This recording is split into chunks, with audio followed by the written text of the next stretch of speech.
Buenos días a todos, bienvenidos. Queríamos darle la bienvenida a esta jornada de reflexión acerca de la práctica artística feminista. Nosotras somos representantes de la Asamblea de Trabajadoras del Arte, Entre Nosotras Proponemos, y antes de escuchar a las disertantes, creemos necesario contarles que esta jornada surge a partir de la reflexión que nos suscitó la acción ¿Dónde están las mujeres artistas?, que tuvo lugar el 27 de abril en la inauguración de la muestra En Tránsito, Tesoros de la Colección del Bellas Artes, que se realizó en el Museo Provincial Pedro de Martínez. A partir de este hecho, impulsadas por visibilizar y desnaturalizar las diferentes problemáticas actuales que atravesamos las trabajadoras del arte, y asumiendo el compromiso y la responsabilidad de promover la igualitaria representación en nuestro campo, comenzamos un debate reflexivo al interior de la Asamblea y un trabajo en conjunto con el Museo Nacional de Bellas Artes y la Secretaría de Turismo y Cultura, que permitió concretar en esta jornada.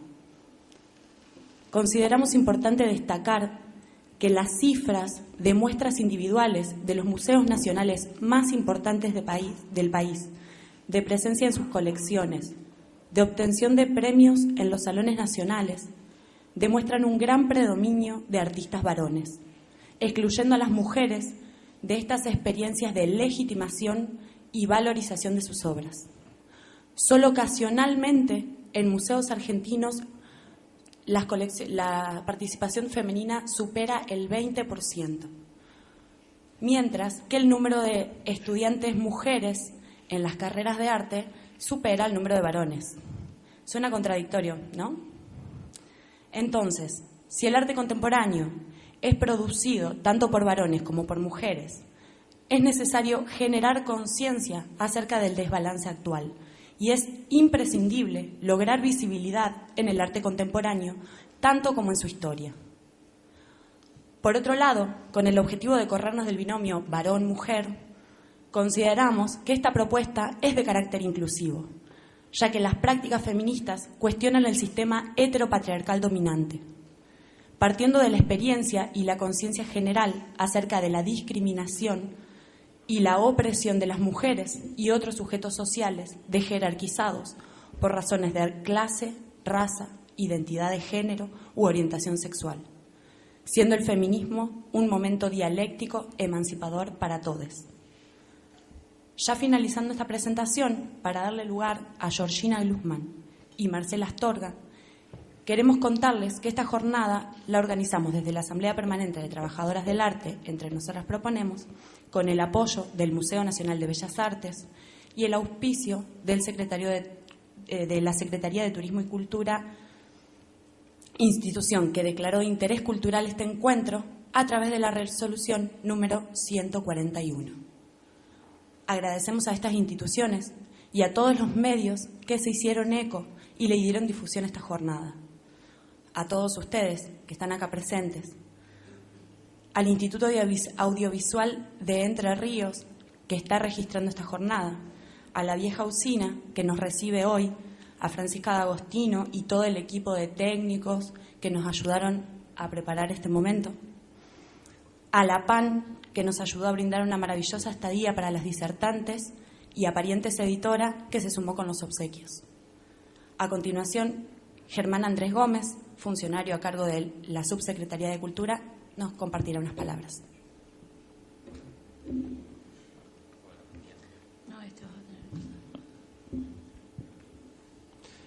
Buen día, ¿cómo están?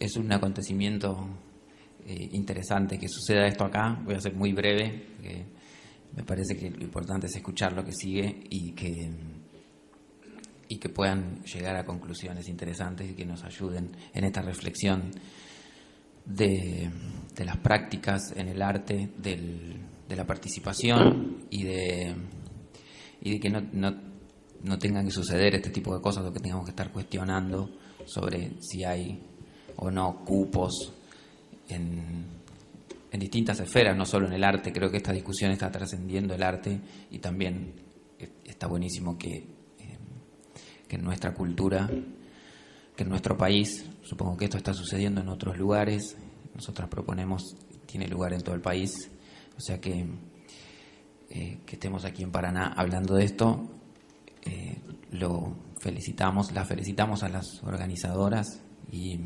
quisimos participar y estar. Les traigo el saludo de la secretaria de Turismo y Cultura, que no pudo venir porque está recuperándose de un accidente que ya la mayoría supongo que estarán al tanto, y decidimos acompañarla activamente. Por eso estamos acá, en este espacio que pertenece a la Secretaría, que pertenece al Gobierno de la provincia de Entre Ríos, y estamos a disposición para que puedan seguir sucediendo estas cosas, estos debates, estos encuentros, y que haya mucho más lugar para todos en todas las artes. Así que felicitarlas y agradecerles a los que se vinieron. Me dijeron que vino gente de Santa Fe también, así que felicitaciones por la organización, y al final del día voy a pasar de nuevo, así que tengan una buena jornada.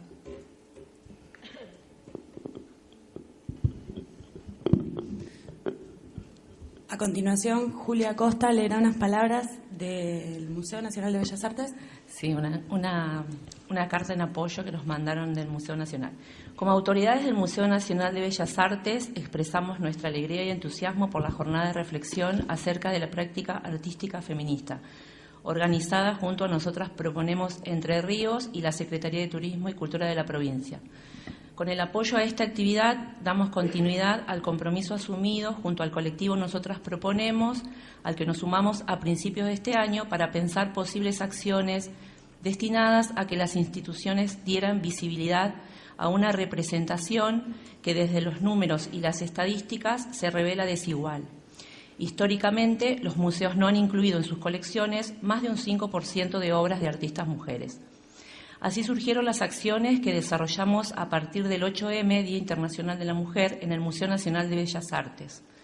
Un apagón tuvo lugar todos los días durante 2 semanas.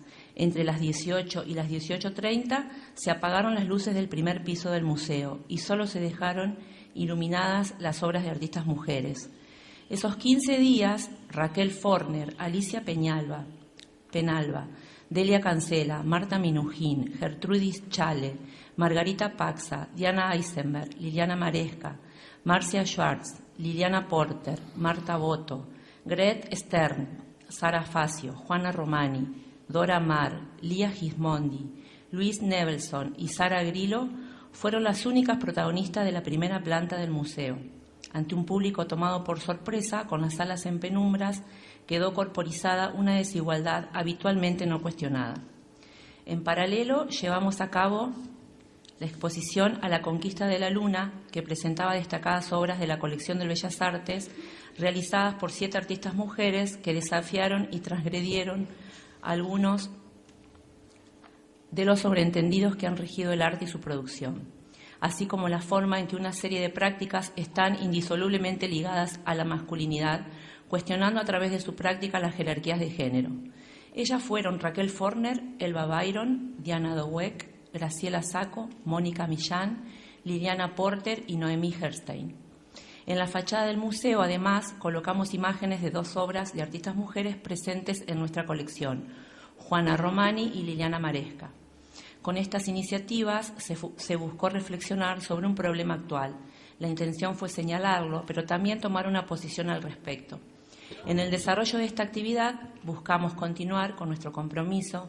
Agradecemos hoy a las oradoras que se unen a las iniciativas de Nosotras Proponemos Entre Ríos: Georgina Glusman, historiadora del arte e investigadora, especialista en estudios de género, y Marcela Astorga, artista plástica y miembro de Nosotras Proponemos Buenos Aires. Les deseamos una fructífera jornada, esperamos que se lleven preguntas que habiliten nuevos caminos para que podamos pensar y trabajar políticas de cara a la igualdad destinadas a construir espacios y oportunidades inclusivas para salvar las inequidades. Mariana Marchesi, directora artística; Andrés Duprat, director ejecutivo del Museo Nacional de Bellas Artes.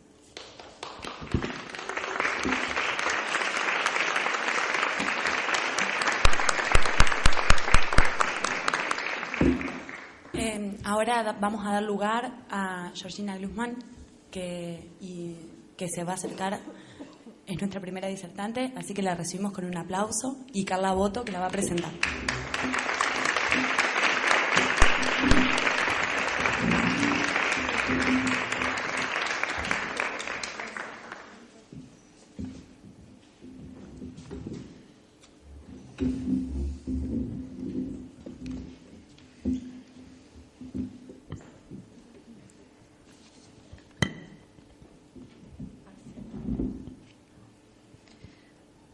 Buenos días. También queríamos agradecer a quienes asistieron de la costa del Uruguay, ¿sí? Bien, Georgina Guzmán es doctora en Historia del Arte, es doctora en Historia y Teoría de las Artes de la Universidad de Buenos Aires, actualmente es investigadora del CONICET, es docente de la Universidad de San Andrés, se especializa en Historia del Arte con perspectiva de género. Sus temas son las imágenes de mujeres en la cultura argentina. Ha publicado el libro Trazos Invisibles, Mujeres Artistas en Buenos Aires, 1890-1823, y artículos tales como Adornar la Nación, Artes Femeninas en la Argentina entre la Revolución de Mayo y el Rosismo, 1810-1852. Las mujeres artistas en el Ateneo, Arte, Modernidad y Progresismo Femenino, entre otros. Últimamente ganó la beca del certamen Hugo Padeletti, que este año lanzó el Rosa Galisteo de Rodríguez. Y también le queremos hacer una invitación para el miércoles, que va a realizar una charla que se llama Mujeres en el Rosa, de 18 a 20 horas. La entrada es gratuita y se pueden inscribir por Facebook. Y bueno, y van a presentar su investigación ese día. Bien. Hola, ¿qué tal? Bueno, muchísimas gracias a las organizadoras en primer lugar y a todos y todas los que han venido hoy acá a compartir esta jornada de reflexión sobre, en mi caso, el pasado, ¿sí? Pensando que la historia no es un reservorio de recuerdos vetustos, sino que la historia cultural constituye nuestra vara para medir qué es valioso dentro de una cultura. Y en este sentido pensamos la historia feminista del arte como una historia que recupera los trazos, los signos de la actividad artística femenina, pensando siempre en la agencia de las mujeres. Por eso vamos a partir en esta charla de la hipótesis de la visibilidad, no de la hipótesis de la invisibilidad y de la falta de agencia de las mujeres. Vamos a partir de la noción de que las mujeres han existido y vamos a partir también de otra noción fundamental, que es que existen obras de mujeres artistas del pasado, que están en los museos, que han sobrevivido el paso del tiempo, y vamos a ver algo de eso juntos y juntas hoy. Desde ya agradezco a quien va a pasar las diapositivas, que espero sean algo importante dentro de esta charla. Gracias por el agua. Primera diapositiva, por favor. En 1897, un extenso artículo publicado en la revista Ilustrada Buenos Aires daba cuenta de la importante presencia femenina en la Academia de la Sociedad de Estímulo de Bellas Artes en Buenos Aires. Alejandro Gigliani, quien algunos años más tarde sería secretario y profesor de la Academia Nacional de Bellas Artes, escribía con relación a la asistencia de las mujeres a esta escuela. Pero doy tregua a las veleidades filosóficas y voy recto al verdadero objeto de este artículo, quien no quiere ser doctrinario ni pretende diploma de sociológico. Trata simplemente de apuntar una nueva faz en que se nos presenta desde hace poco tiempo la mujer argentina, la del arte del dibujo y la pintura aprendido con cariño y contracción, no como mero pasatiempo. El arte aprendido ahora para enseñarlo más tarde. El arte que un día puede ser para ella la independencia, puede ser el sostén de la vida, puede ser honras, puede ser quizá base de la gloria. Fin de la cita. El autor expresaba así, sin reserva, su beneplácito frente al interés que la apertura de la escuela a las mujeres, para entonces relativamente reciente, había despertado entre ellas. Gigliani daba los nombres de estas mujeres y también brindaba algunos de sus retratos. La próxima, por favor. Pero nada sabemos de ellas, pues ninguna de sus obras ha llegado hasta nuestros días. Una de estas jóvenes, por ejemplo, era Sara Zavala, quien había obtenido el primer premio de figura de la Academia. De ella apenas tenemos su imagen y, por supuesto, algo de sus ambiciones. Las herramientas tradicionales de la historia del arte, desde los análisis iconográficos hasta los estudios técnicos, pasando por los exámenes de las fortunas críticas, resultan de utilidad muy limitada para estos casos. Siguiente diapositiva. Veamos otro ejemplo. El Museo Histórico de Buenos Aires Cornelio de Saavedra posee este retrato de una mujer frente a un caballete. Sabemos el nombre gracias a una pequeña etiqueta que se conserva en la parte posterior, pero este nombre no puede relacionarse con ningún corpus existente, ni siquiera con ningún evento artístico en que esta mujer haya participado. Solo sobrevive como un testimonio aislado un nombre.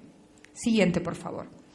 Estos dos ejemplos, entre los cientos que podemos recoger en las páginas de catálogos, diarios y revistas, dan cuenta de un momento de esplendor en la visibilización de las actividades artísticas de las mujeres que comenzó a llevarse a cabo en Buenos Aires desde 1890. La prensa periódica jugó un rol muy importante en este proceso que se aceleró rápidamente. Las exposiciones artísticas del Ateneo entre 1893 y 1898 brindaron un ámbito sumamente visible de exposición y fueron muchas las mujeres que se sumaron a esta propuesta. Recorriendo los catálogos hallamos más de 80 nombres femeninos, casi completamente eliminados de las historias del arte.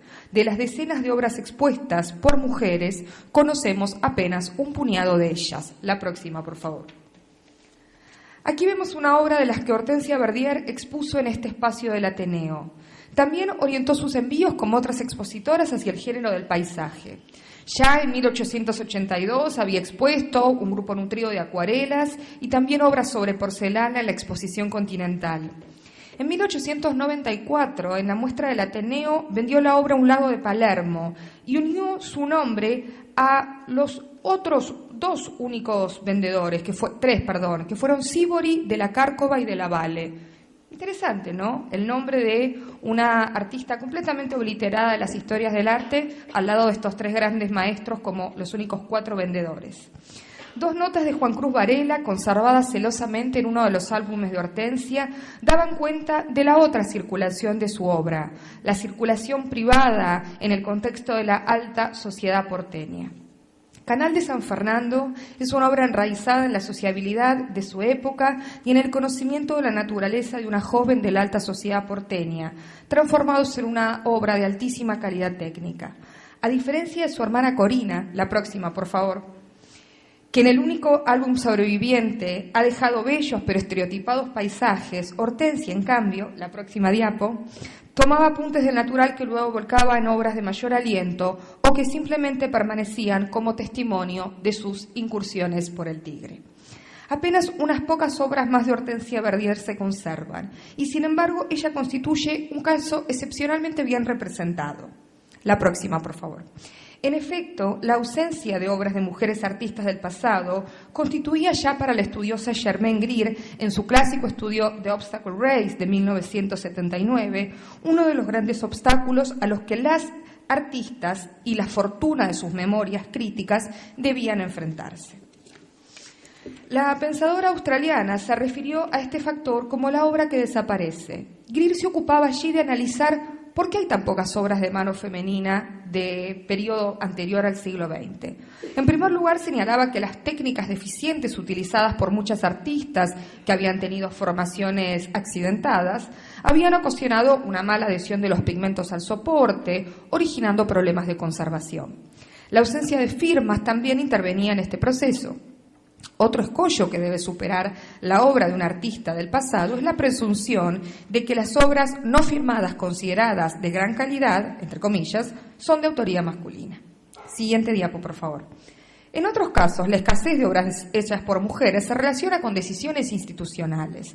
Las obras de mujeres son las primeras en perderse y las últimas en restaurarse en los museos. Siguiente, por favor. Quiero dar un ejemplo con cierto detalle. Se trata de la que fue la obra más importante de la pintora María Obligado de Soto y Calvo, quien vivió entre 1857 y 1938. Al igual que Hortensia, fue expositora en el Ateneo. La Guerra es una enorme obra, fruto de un largo proyecto del que quisiera contarles un poco. La Guerra es una obra de gran formato cuya realización demandó años de trabajo obligado en un proceso muy largo, documentado en decenas de estudios conservados por sus descendientes. La próxima, por favor. Existen en la colección de los descendientes de María una gran cantidad de estudios preparatorios que dan cuenta de la estructura intensamente meditada de esta obra. Siguiente, por favor. Por su gran tamaño y ambiciosa concepción, La Guerra remitía claramente a la tradición de la pintura de historia.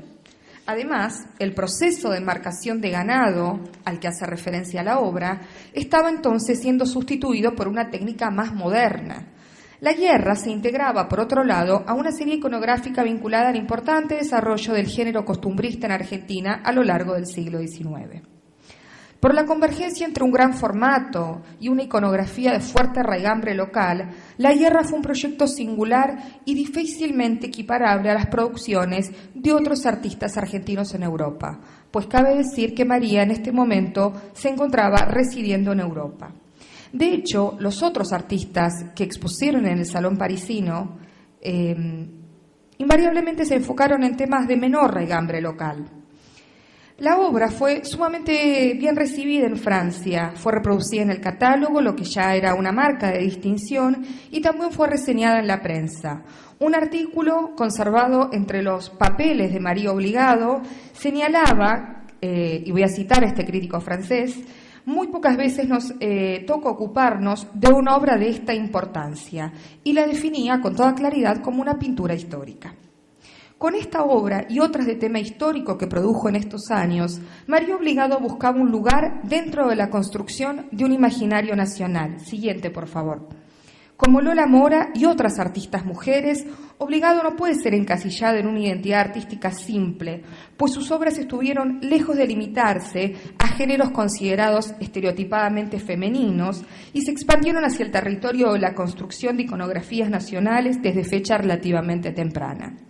Así, las artistas parecen haber hecho uso de la asociación cultural entre mujer y tradición para abocarse a la imaginación de artefactos visuales que refirieran a la construcción de una nacionalidad argentina. En esta importante obra, Testimonio de Anhelos Olvidados, actualmente, siguiente por favor, languidece en un espacio, en un centro cultural en la ciudad de Rosario, donde se cocina a diario y muestra un estado de deterioro severísimo. ¿Qué hubiera pasado si esta obra hubiera sido pintada por un artista varón? Un artista varón que la hubiera expuesto en el Salón parisino, ¿estaría así? Sin duda que no. Sin duda que tendría otra conservación y hubiera existido otro cuidado. Y en este sentido, la noción de patrimonio, que muchas veces no despierta mayor reflexión, está enraizada etimológicamente en el padre, ¿sí?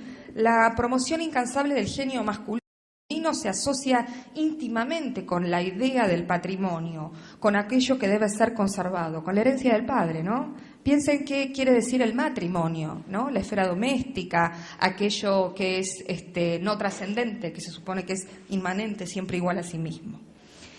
El caso Obligado es ciertamente anómalo. En la mayor parte de los casos de artistas argentinas de este periodo de entre siglos, la ausencia asume las formas más extremas que hemos visto al comienzo.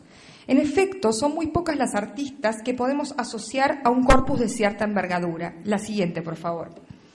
Dependemos ante todo de fuentes documentales, normalmente artículos de publicaciones periódicas ilustradas, para tener alguna idea de su producción.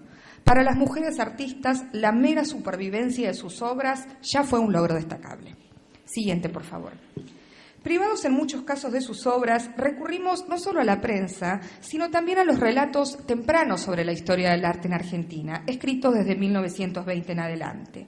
¿Qué formas asumió la inclusión de las mujeres en estos relatos? El limitado ingreso de las mujeres se produjo en términos condicionados por el género y se desplegaron discursos en torno a la diferencia sexual que produciría una diferencia inmediata en sus obras y también en el grado de compromiso demostrado hacia la práctica artística. Y allí cobró fuerza la noción de la pintora, del artista aficionada. En 1922, el artista José María Lozano Mouján publicaba sus pioneros Apuntes para la historia de nuestra pintura y escultura. Su objetivo explícito allí era trazar una historia de nuestras artes a través de pequeñas biografías. De las artistas activas en el periodo que estamos considerando en esta charla, entre 1890 y 1915 aproximadamente, Lozano Mouján solo nombraba una. Siguiente, por favor. La mítica escultora Lola Mora, a quien le han sido dedicados diversos estudios con una mirada generalmente heroica sobre su figura. ¿Sí? Las próximas dos imágenes son todos los estudios que se han hecho sobre Lola Mora y que constituye la única artística que tiene un estatuto no canónico, pero sí una cierta fama dentro del discurso artístico argentino. La importante actuación de las mujeres en los salones del Ateneo no era reconocida por Lozano Mouján. En efecto, ninguna de las más de 80 expositoras será nombrada. No obstante, uno de los maestros predilectos de esta generación, Giuseppe Agullari, era mencionado como un pionero de la educación artística. Y lo voy a citar a Lozano Mouján. Con las alumnas era excesivamente bondadoso, al punto que las ayudaba demasiado. Fin de cita. Y de este modo, la imagen de la joven diletante, cuya mano era eternamente guiada por un profesor, hacía su aparición en la literatura artística nacional y se convertía en un lugar común, en un auténtico topos para pensar la actividad artística femenina. Nada quedaba, por ejemplo, de los cuidados estudios del modelo vivo, como los que hizo María Obligado en su larga residencia en París. O, la siguiente, por favor.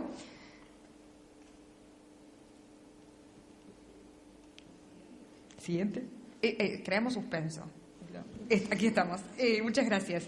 Las esculturas de Josefa Aguirre de Basilicós, una de las primeras escultoras monumentales de nuestro país. El de Lozano Mouján no era el primer relato sobre el arte argentino que ocultaba la actividad de las mujeres.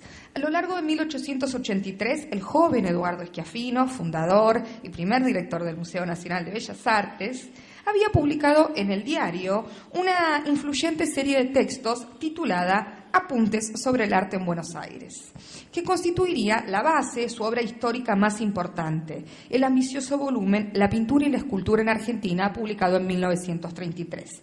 En sus apuntes, Schiaffino no dejaba lugar para las mujeres, ni siquiera como notas marginales. La próxima, por favor. El caso del pintor viajero Raymond Montvoisin resulta ejemplar. Su compañera, la pintora y escritora Clara Filiel, no recibía ninguna mención en su biografía. Sin embargo, el propio Schiaffino daba cuenta de la rapidez y de la facilidad que caracterizaron a Montvoisin en sus años de trabajo en América del Sur.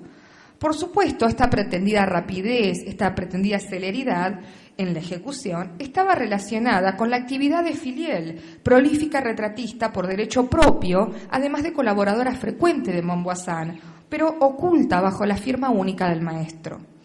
En este punto resulta oportuno señalar que Montvoisin, en sus años de residencia en Santiago de Chile, fue maestro de un vasto círculo de artistas, la siguiente, por favor, entre los que se hallaba Procesa Sarmiento, hermana de Domingo Faustino.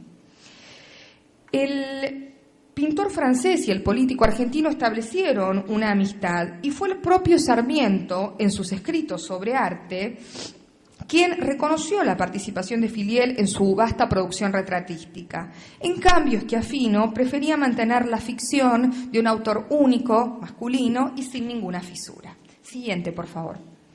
Schiaffino continuaría indagando en la construcción de una historia unificada del arte en 1933 con la publicación de La pintura y la escultura en la Argentina. El único tomo publicado cubría el desarrollo entre 1783 y 1894. Y Schiaffino se detenía allí en una sola artista, la pintora Eugenia Belín Sarmiento, nieta de Domingo Faustino, y presencia muy relevante en el círculo de artistas del Ateneo. El contexto en donde Schiaffino la mencionaba resulta crucial. La próxima, por favor. Belín Sarmiento aparece precisamente en el capítulo dedicado a Domingo Faustino Sarmiento y a su interés por la promoción de la educación artística. De este modo, la próxima, el interés principal de Schiaffino no radicaba tanto en preservar la memoria de Eugenia Belín Sarmiento, sino en presentar la imagen de Domingo Faustino, ya que, y lo voy a citar, a ella le ha correspondido la suerte de pintar sus mejores retratos.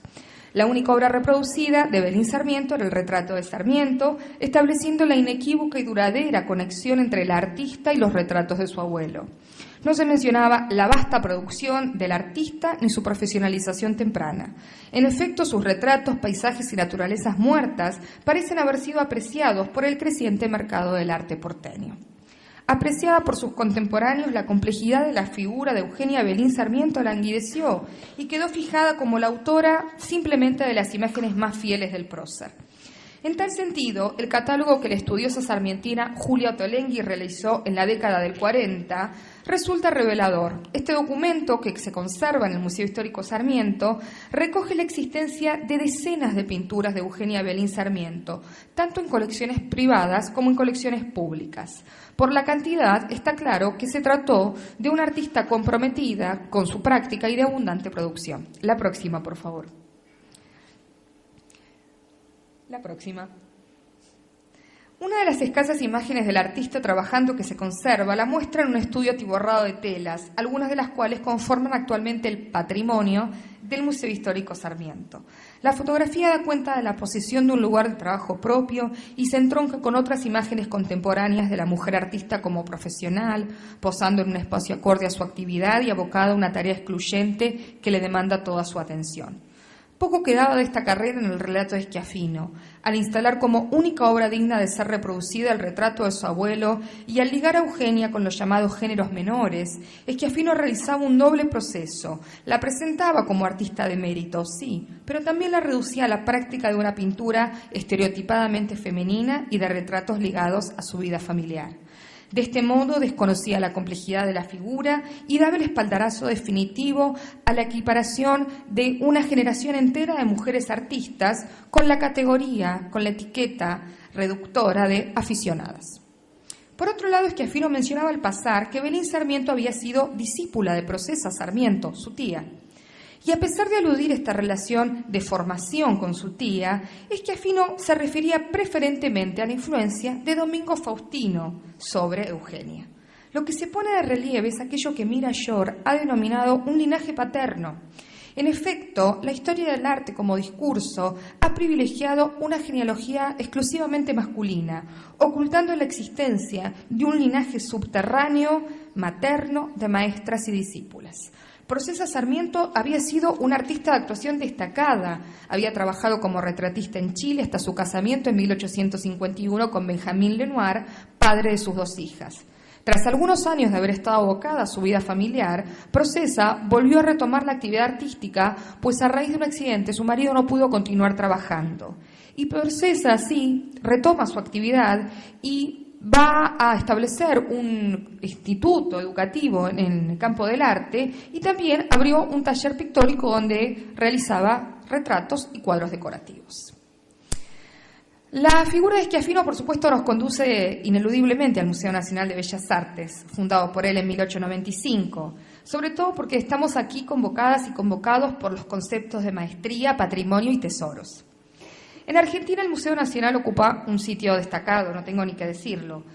Hay muy pocas artistas del período de entre siglos representadas en su colección, pero una de ellas ocupó un lugar destacado, la pintora animalista Julia Wernicke. La próxima, por favor. En 1898 el propio Schiaffino determinó la adquisición para el Museo Nacional de Bellas Artes de toros de Julia Wernicke, presentada en 1898 en el marco de la Exposición Nacional realizada en Buenos Aires. Siguiente, por favor. La obra estuvo expuesta durante varias décadas entre lienzos que hasta el día de hoy detentan la categoría de obras maestras indiscutibles, tales como La Vuelta del Malón de Argente Lavalle y Sin pan y sin trabajo de Ernesto de la Cárcova. Esta situación refiere al sitio cambiante que han tenido las mujeres artistas en la consideración cultural. Es decir, hoy está en el sótano, pero hubo un momento en el que estaba equiparada de Lavalle y de la Cárcova y nadie se quejaba. Toros, con su apelación a una naciente iconografía animalista nacional, era una obra adecuada tanto para figurar en las salas del Museo Nacional como para representar a la Argentina en certámenes internacionales, como el de Saint Louis en Estados Unidos, donde fue enviada en 1904. La siguiente, por favor. Esta es la última imagen que registra la presencia de toros en las salas del Museo Nacional. Para el periodo posterior a 1950, Toros ya había sido removida del lugar que había ocupado, del mismo modo que la generación de artistas a la cual pertenecía Wernicke era desplazada de los relatos históricos. Las memorias, entonces, de todas estas trayectorias languidecían. Y el Museo Nacional es, sin duda, uno de los grandes reproductores de este discurso androcéntrico, ¿sí? Las obras están en el sótano, cuestión de sacarlas, ¿sí? Pero existen, y esto es algo que quiero que nos quede como mensaje. La próxima, por favor. Vamos ahora a hablar un poco del periodo posterior a la generación del Ateneo, que es el momento de la conformación de los salones nacionales. Desde 1911, las mujeres actuaron de manera sostenida en el Salón Nacional, este espacio central, legitimador de la práctica artística. Existe una multiplicidad de relatos ficcionales sobre las mujeres artistas. Uno de ellos fue publicado en la muy influyente revista Plus Ultra en 1919 y justamente relata en un tono un poco tragicómico, las desventuras de una joven artista porteña, ficticia, Laura Dambré, y la historia de su debut en el Salón Nacional. En este relato, ¿sí?, que se llama La viejecita del salón, el autor se detiene en las condiciones que hacían posibles el ingreso al salón y también se detiene sobre las aspiraciones femeninas depositadas en este evento anual. La protagonista de este relato es una joven de clase humilde que ha conseguido atender la clase de dibujo en una escuela nocturna, y aquí estamos en un momento donde las mujeres de clases medias y aún de clases trabajadoras comienzan a acceder a la educación artística, algo que había sido durante la generación del 80, por supuesto, patrimonio de una pequeña clase social. Y hasta aquí, bueno, esta joven representa a los cientos de egresadas de las diversas escuelas de bellas artes que dedicaron todos sus esfuerzos, sus mayores esfuerzos a la docencia. Sin embargo, la protagonista, Laura, tiene aspiraciones más elevadas, aunque su extracción social y modestas condiciones de vida las tornen difíciles de alcanzar. Las preocupaciones del artista pasan por el aumento del precio de la pintura, que actual, ¿no?, por la imposibilidad de alquilar un lugar donde exponer las obras y sobre todo por el terror de ser rechazada en el salón. Claro, el camino del salón era un camino sumamente importante para las mujeres artistas porque el acervo del Museo Nacional se nutría precisamente de las obras que se compraban en cada una de estas exposiciones de carácter anual. La siguiente, por favor. La nacionalización de la Academia de Bellas Artes y la plétora de institutos privados coadyuvaron al crecimiento en la segunda década del siglo XX del número de mujeres artistas activas en la ciudad de Buenos Aires.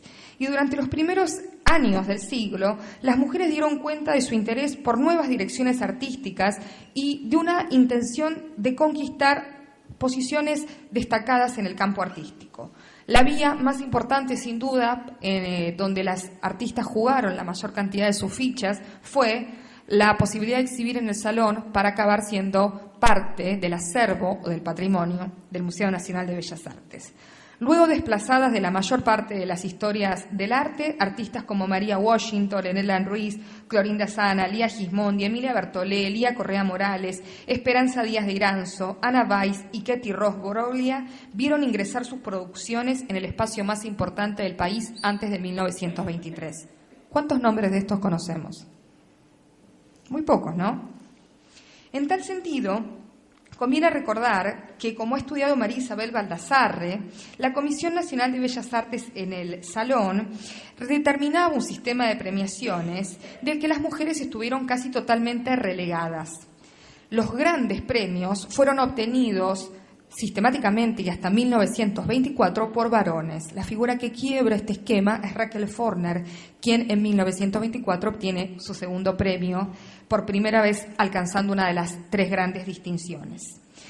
Sin embargo, entre 1914 y 1923 las mujeres obtuvieron pequeños premios, ¿sí? Premios estímulos que oscilaron entre los 200 y 300 pesos frente a lo que era el premio mayor, que era de 3.000, ¿no? Por una décima de lo que se pagaba la obra de un varón, se podían comprar obras de mujeres.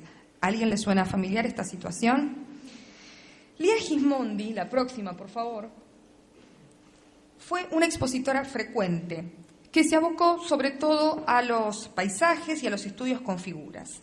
En 1911, año de su primera presentación al Salón, fue señalada por varios medios como una de las artistas más notables, junto a nombres como Sibori, Copini, Ripamonte, Aliche o Rossi. Siguiente, por favor.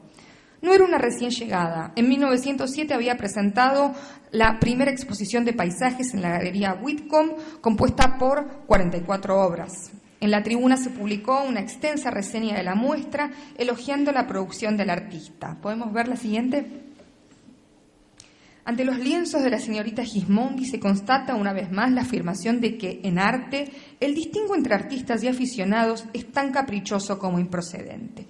¿Cuántos artistas o pintores así llamados que se declaran profesionales son inferiores a los aficionados? ¿Y cuántos aficionados, entre ellos la señorita Lia Gismondi, pueden a justo título pretender un puesto de primera fila en la falange de los que se hallan a la vanguardia del ejército del arte? Fin de cita. Fíjense cómo se aplica el término aficionada a un artista profesional, a un artista que había expuesto y vendido obra. Lo que indica, de alguna manera, estas dificultades de orden discursivo a las que las mujeres artistas enfrentaron, ¿sí? Una construcción, entonces, la de la aficionada, que ha tenido un carácter operativo muy fuerte. Siguiente, por favor.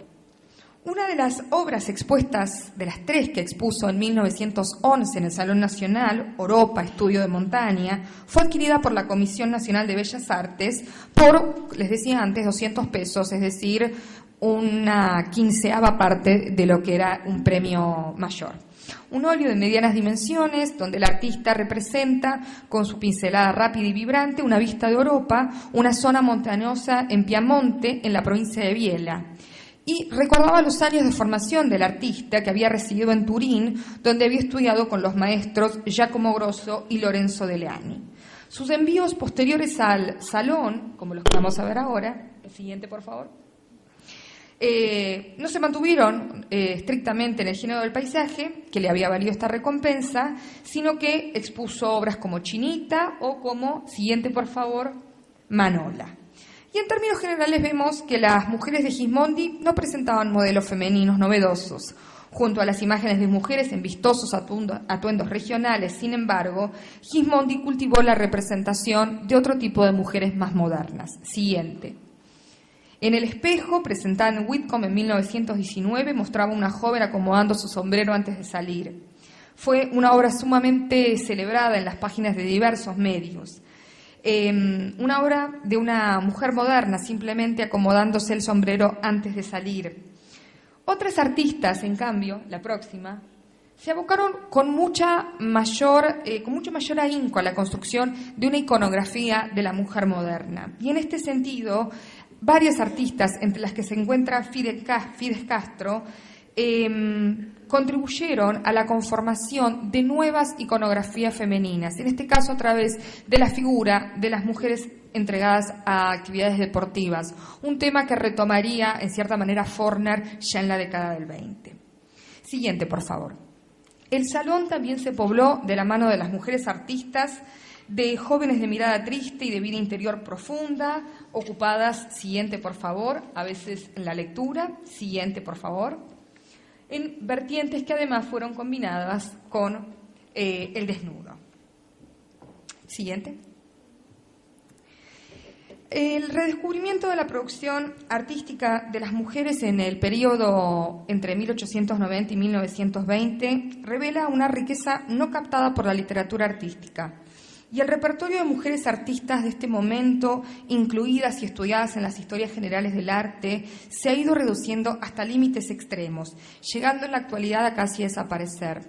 Y esto creo que es algo que nosotros tenemos que protestar activamente, ¿no? Cuando sale una historia del arte generar en la Argentina y vemos que hay 2 nombres de mujeres que en 100 años, bueno, no incluyamos, no deberíamos incluir esa bibliografía tal vez en nuestros programas, digo sobre todo para las personas que damos historia del arte, no reproduzcamos estos esquemas, busquemos bibliografía que sea realmente inclusiva. La narrativa histórica, junto a el discurso de la historia del arte corporizado en libros, la narrativa histórica construida por la exposición permanente del Museo Nacional de Bellas Artes en Buenos Aires reforzó y refuerza esta historia excluyente y empobrecedora, pues las escasas obras de mano femenina de este momento que integran su patrimonio, casi en su mayoría, languidecen en la reserva. La tarea entonces de darle visibilidad apenas está comenzando. Muchísimas gracias.